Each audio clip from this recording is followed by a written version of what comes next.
We direct your attention to the man with the sleek leather briefcase.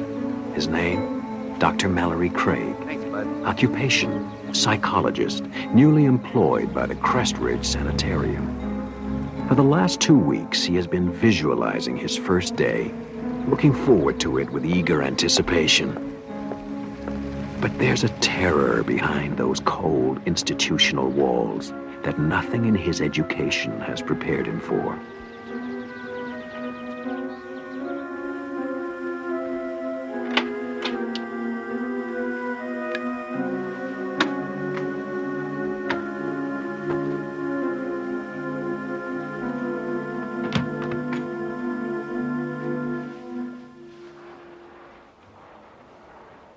Dr. Craig? Yes. Rebecca Robb. Everyone calls me Becky. I'm the catch-all head nurse, good cop, bad cop, advisor on policy, and tracker down of missing paychecks. Glad to have you aboard. Thank you. Glad to be here. This place has got a fine reputation. I only hope I can live up to it. I'll get you the files on your clients. You'll be taking over Dr. Parnett's group, about 6 or 7 people. I think you'll find them all quite fascinating. Thank you, Becky.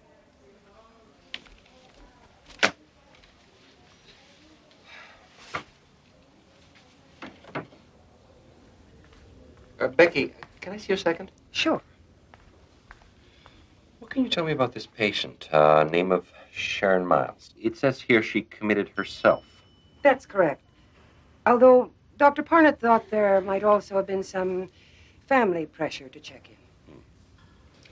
It also says she refused to leave the house, was constantly rearranging furniture in strange ways, and refused to sleep anywhere but in a plain white room. Still does. Since she's been here, she's repainted her room, I guess about half a dozen times by now. Anytime there's a spot or a crack. Dr. Parnett said to let her do it. It might be good therapy for her. She dresses only in solid colors and refuses to leave her room except for meals and counseling sessions. And then only with difficulty. I've never heard of anything like this before. What's her attitude? Frightened.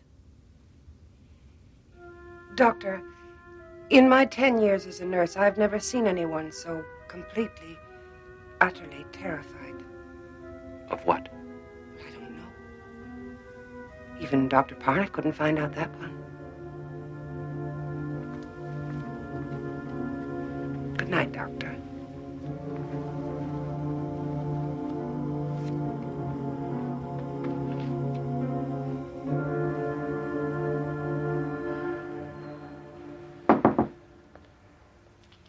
Hi. I know it's a little bit after office hours, but I thought I'd pop by and say hello, if you don't mind.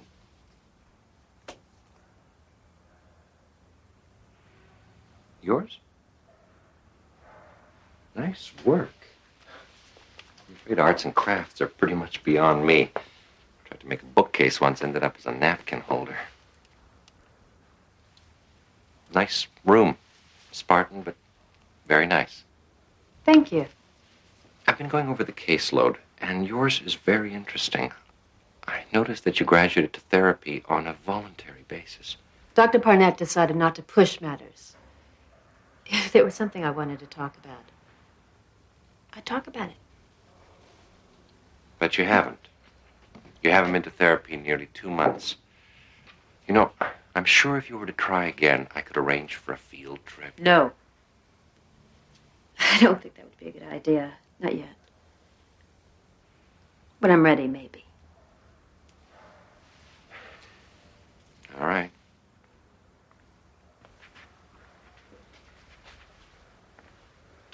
But if you should ever feel like talking, I think you know where to find me.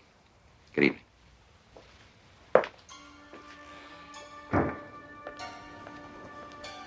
Ah, good. There you are. I've been looking all over for you. Before everyone went home for the night, I wanted to introduce you to the rest of the staff. Fine. That'll be all right. Get it away from me! Get it away from me! Get it away from me!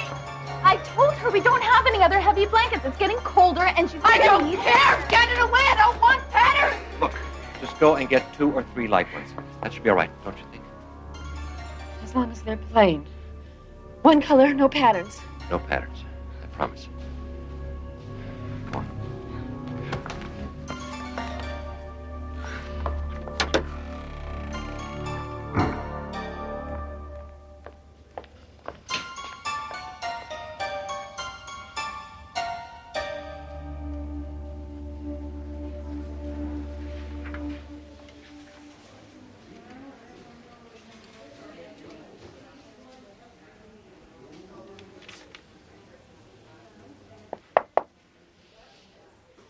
Guess I didn't make a very good impression last night. I want to thank you for what you did. The staff gets a little impatient with me at times. All forgotten. Thank you. But it would help me tremendously in the future if I understood why you were so concerned. Hey, Doc. Haven't you heard? Nobody in here but us loonies. We don't have to have reasons for what we do. I disagree. And for what it's worth, I don't think you are a loony. Scared, yes. And I'd like to try and help. Talk to you for a while. All right. If you just move that for the time being.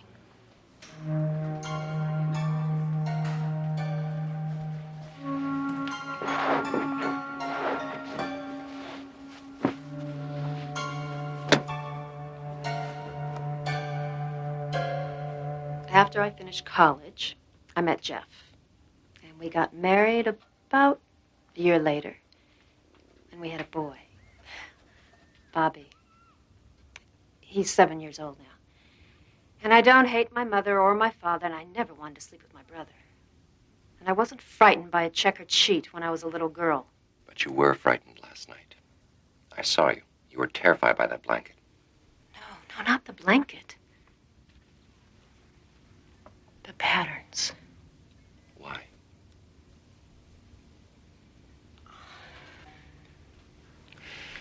Don't you want to leave this place? I can't imagine you'd want to stay. Then why don't you tell me? You wouldn't believe me if I told you. Try me.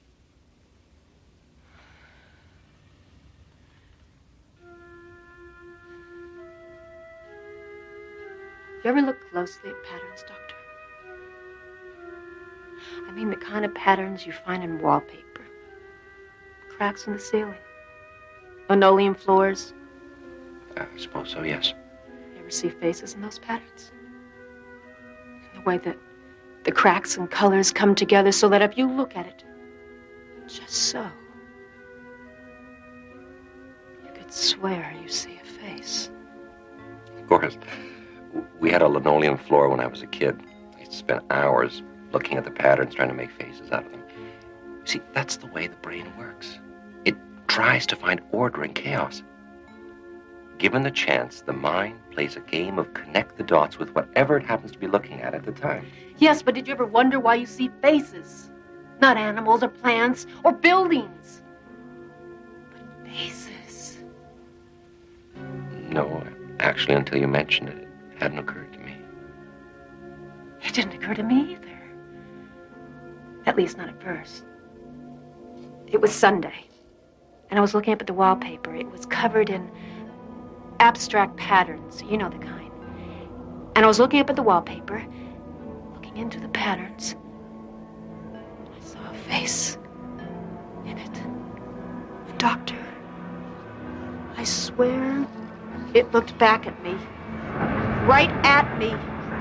I caught it off guard, I guess, because I got the most terrible, horrible feeling that it knew that I saw it. Then I looked away. It was gone.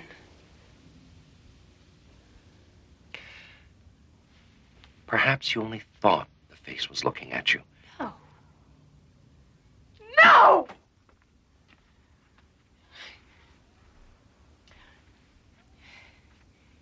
You know when you're crossing the street and you make eye contact with the driver the way everybody tells you to, and even though you can't see them clearly, you can feel when you've met their eyes. You know they're looking at you. Well, this face was looking at me, just like that. And why did it suddenly disappear? You said yourself that you looked away. At that moment, your mind rearranged the dots into a different pattern, one without a face. No, there was something there, Doctor. I saw it and it saw me. It's trying to kill me. I saw a face in it. And Doctor, I swear it looked back at me. Right at me. I caught it off guard, I guess, because I got the most terrible, horrible feeling that it knew that I saw it. Then I looked away. And it was gone. Staying late? No, I was just leaving. Well, I hope you brought your coat. Looks like we're heading into the rainy season. Good night, Doctor. Good night, Becky. You said yourself that you looked away. At that moment, your mind rearranged the dots into a different pattern, one without a face. No, there was something there, Doctor. I saw it and it saw me. It's trying to kill me.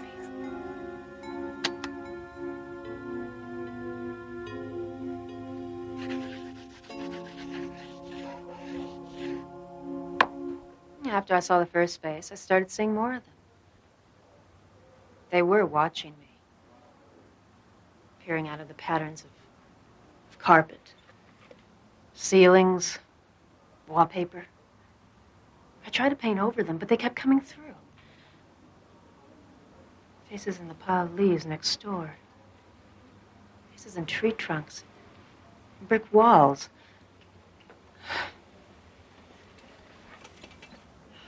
Faces in the doodles of my 7-year-old son. My clothes. I had to stop wearing patterns. That's why I don't allow patterns in my room. That's how they come through.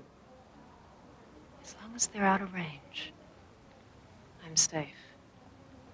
Sometimes I get the feeling that I hear them talking, whispering about me, trying to decide what they're going to do about me. You keep saying they. Who are they? I don't know. Sometimes I get the feeling that they're looking in from someplace else, someplace parallel to this, that only intersects us at certain points. I get the feeling that they're old. Very, very old. What do you think they would do to you, finally, if they got you alone? I don't know. I try not to think about it. And I'm not going to give them the chance to find out. Did this have something to do with your decision to commit yourself? I'm awfully tired, Doctor. Can we pick this up? Will you tell me tomorrow what happened?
Don't resist us.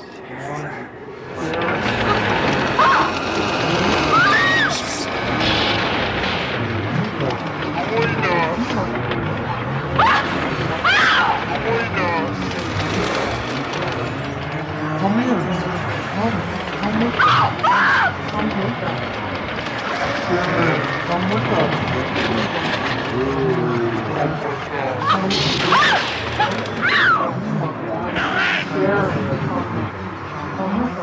Don't resist.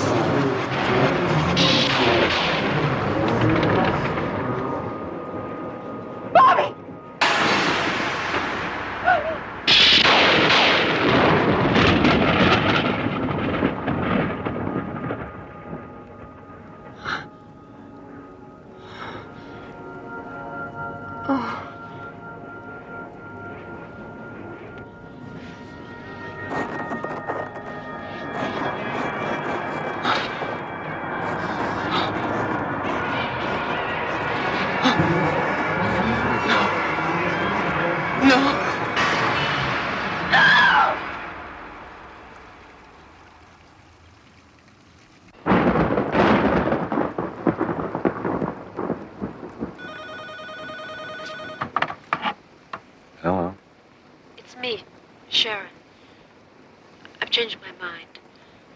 can't live like this anymore. Someone has to know in case something happens to me. Tomorrow I'll tell you everything. Glad to hear that, Sharon. And, Doctor, I lied to you. I think I know what they are and what they're trying to do to me. I can't trust them not to. Doctor, please, if anything happens to me, promise me you'll protect them. Jeff and my son, promise me? Well, I promise.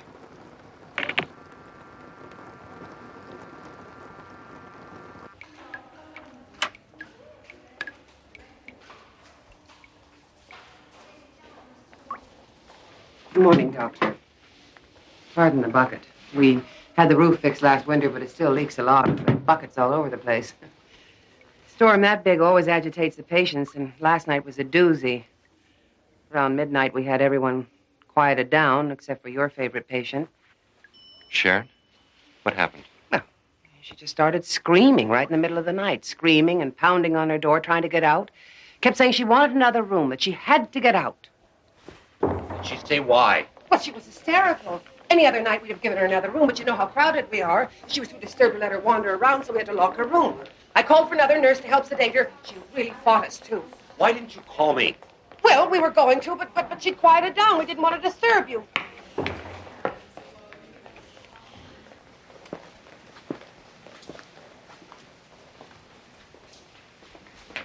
Good morning, Doctor.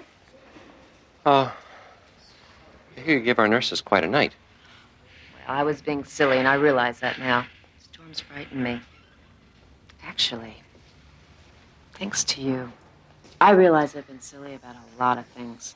Such as? Such as being here, committing myself, abandoning my son and husband just because of some perfectly irrational fears. It's wrong. And I can see that now. I guess all I really needed was someone to talk to. I fear you give me way too much credit.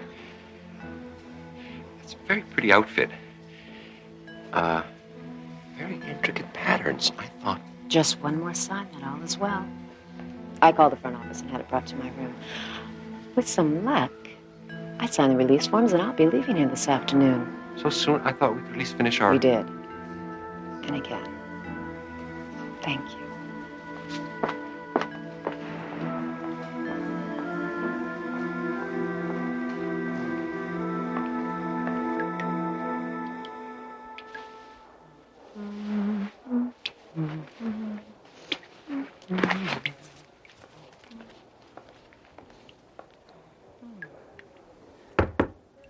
Your cab's here.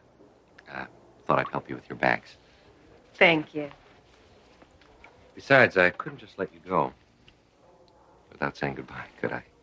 No, I suppose not. All the help is quite appreciated. Oh, please. Did you hear something? No. Must have been the wind.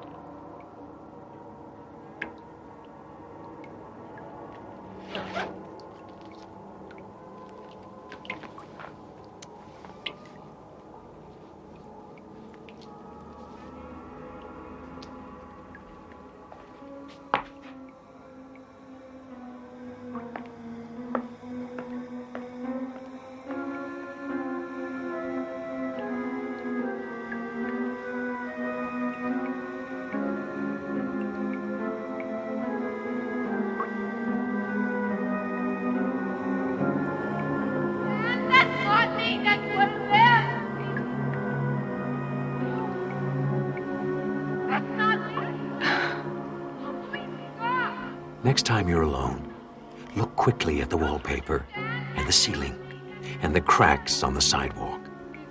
Look for the patterns and lines and faces on the wall. Look, if you can, for Sharon Miles, visible only out of the corner of your eye or in the Twilight Zone.